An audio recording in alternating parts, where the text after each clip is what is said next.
Hey, it's Ryan with Parts Doctor, and today I'm going to show you how to replace the freezer handle support on the Samsung refrigerator. You'll need a few different tools for the job. We'll leave those listed in the description below. Let's get started.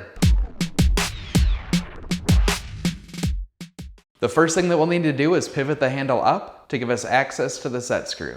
Now remove the set screw. Now lower the handle back down. Pull the right side of the handle out, just enough so that it clears the mounting screw. Now pull the handle to the right to release the left side and pull off to remove. Next, remove the Phillips screw, then slide out the handle support. Now, carefully remove the end cap by prying on the locking tabs on each side. If you have a bad freezer handle support and you need to purchase a new one, you can check out our website, partsdoctor.com. We'll leave a link in the description below.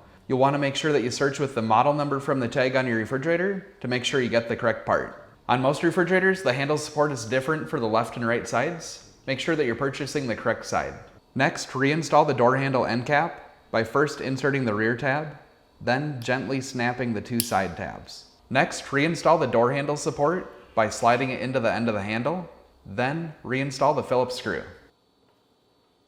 The left side of the handle has a keyhole slot. Insert the door handle mounting screw into the larger opening and then slide it over until it locks in place. Push the right side of the handle onto the door handle mounting screw. Now lift the handle up and install the set screw. So that's it for this repair. If you have any tips or tricks of your own, let us know in the comments below.